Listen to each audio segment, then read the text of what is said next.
family or whatever, where they traveled to, and they wouldn't even listen to my idea. They didn't care about the visual identity of their stations in that kind of way. So I said, okay, well I'm gonna go and do this on my own. They said fine, and we sold 150,000 of these buttons in 5 years. It's the most popular transit item that's ever happened in Toronto, and it's because people have a real that sense of place. They have a local pride, and they may think their subway station is dirty, or they might think it's a little boring. It looks like a wash. They sometimes refer to one of the Toronto subway lines as a washroom aesthetic, because of its like tiles and muted colors. But it is really indicative of the time when the Toronto subway was created in the 1950s and then expanded in the 1970s. So that idea is, and then I was actually staying in Laguna Beach, and something that I was walking around, I saw some nice like institutional public art. The thing that actually I thought was actually quite charming was the parking meters. There was a handful of parking meters that have been hand painted and really individualized, and it's the money that goes into those specific meters helps to go for panhandlers. They say don't give money to panhandlers, put the money in this parking meter, and it goes towards helping homeless and lower income people.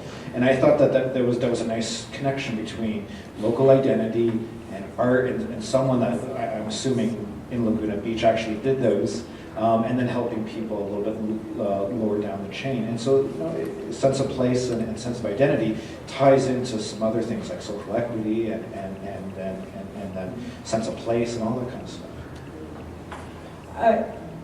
Just looking at it from a different perspective rather than some of the aesthetics and character, which are critically important.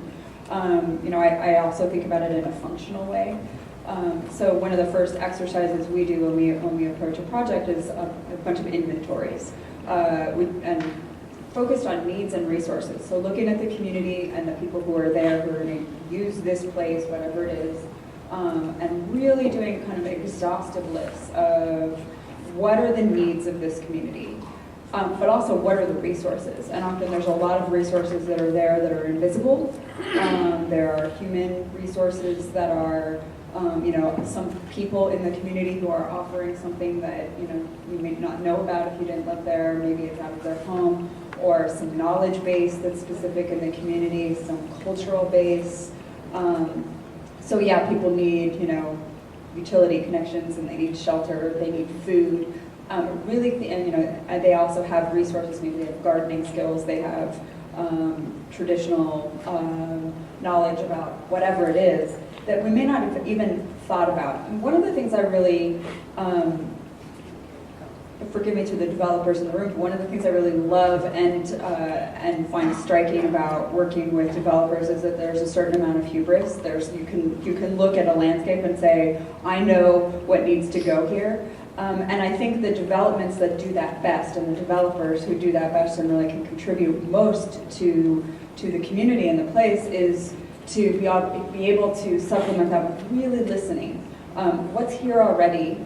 Who are the people who are here? What is the character of this place? And really listening to what is it that they need, and how do they use their vision as developers and all their skills and tools as developers to support that, enhance it, rather than saying, here's a hillside, I see a resort and a whatever, that's got its place in the world. But with this kind of project, I think starting with really that deep listening and bringing out the character of the place that's already there can be really powerful.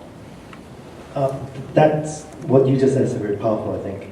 Because I think not necessarily focusing on the developer, but I think the art of listening is an important one in terms of public discourse. I think the fact that Yolanda trying to kind of grab all of us onto this stage and actually have this conversation is a sign that I'm very heartened by that you're trying to expand the conversation to a kind of broader multidisciplinary field of contributors. And I think part of what I'm also interested in is like, what are the kind of public dialogue? How do we as a group here kind of talk to the people that are outside that we're designing for, or like, or how do we incorporate them into part of the design process?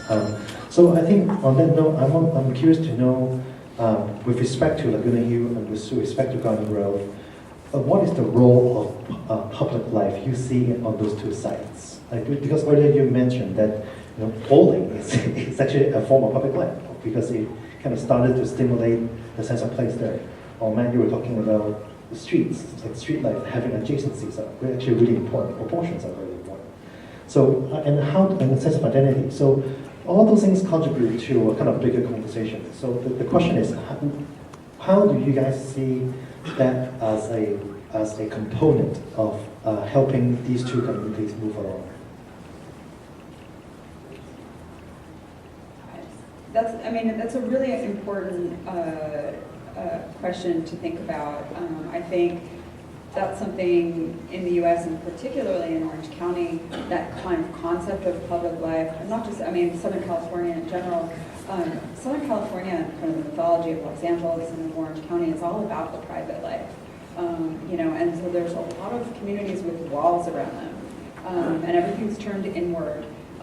So I think just acknowledging that there is an important role for public life, and what does that look like, and creating venues and spaces for it, and then thinking about the mix of uses in terms of where does the residential go in this community, or these different communities, and what kind of configurations do they take. There's sort of the American dream includes your own backyard, your own my space. But in a lot of communities, particularly if you're looking at multifamily communities where people may not have a yard, and particularly if you're talking about immigrant populations who may have had gardens and things like that, and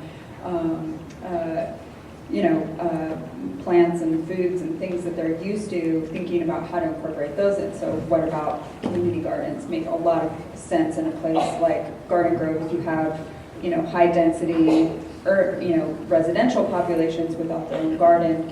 Are there places for that? Are there places for farmers markets? That's almost become cliche. I'm a huge advocate of local agriculture and looking at food deserts and things like that. But when we say farmers market, every development talks about a farmers market, and you can't have a farmers market everywhere.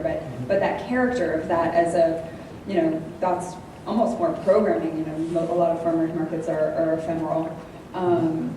But that experience of the farmers market where people interact in that way, around food, around agriculture or farming or gardens or bowling or whatever it is, that isn't shopping. It can be shopping too. I'm not saying that that's a bad thing. It's just not the only thing. Bringing that in is great. And having environments that really promote more of an entrepreneurial spirit where the local mom and pop shop can really come in and thrive. And that's really a critical component of, again, the farmers market or the downtown main streets. How do you create we are, oversaturated again with retail. The last, 10 years and this whole consume nation that we've become, where we're just kind of all about as much as we can get, as big as we can get. How can we really take another look and get more personal, intimate about a way we can create these environments that are more rich and create those connections? I think it really does come down to the spaces that we create really dictates a lot of how we interact. And so what we have to do as visionaries and leaders in our cities is create those spaces. And again, that's why I commend this effort. I shop at Laguna Hills Mall, and it is a sea of parking right now. How can you create some kind of indoor-outdoor connection, make it pedestrian friendly, link the environment to the community? All of those things are so critical. And again, it is the vision, I guess, has started and is being established.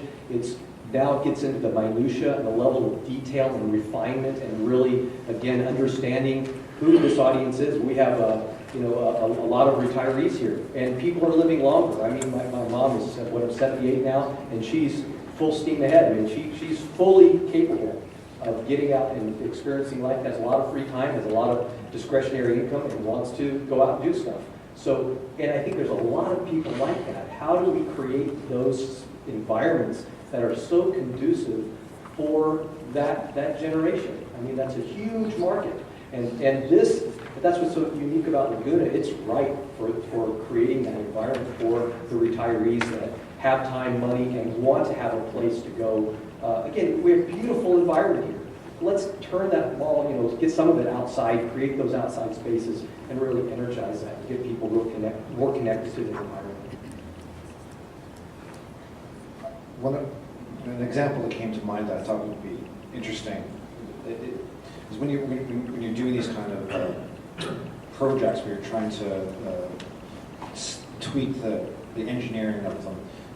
Vancouver has a great example. They decided to get rid of four-way stops and put in roundabouts in the local neighborhoods. But what they did with the roundabouts was they turned them into gardens, basically. And they, for the initial year, they supplied money to have local neighborhood people maintain it, and then thereafter the neighbors took ownership over it and maintained it, because they don't want their neighborhood to look crappy because 2 blocks down the street another street has done a really good job with their roundabout.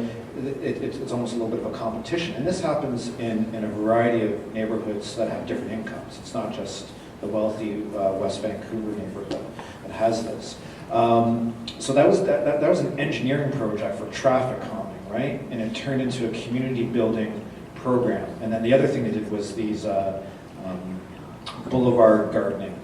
So if you didn't have a roundabout, the space between the curb and the sidewalk, not the property, at least in Vancouver, there's a curb, there's some green space, and then the sidewalk starts, and then the private property starts. So in that little green strip, which might be a meter wide, they turned it over in that same kind of way to residents to do stuff with, and the homes were allowed to do it because that's city property, and sometimes there's gas pipes or telephone lines below them, but they provided the opportunity to do this. And what they did was they even brought in master gardeners locally in Vancouver, and they would give workshops.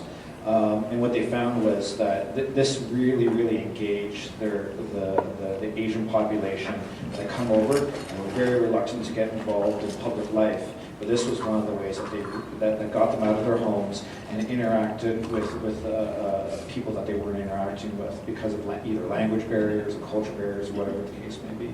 I found that to be really inspiring, and I know that some other Canadian cities are now developing it based on what Vancouver did.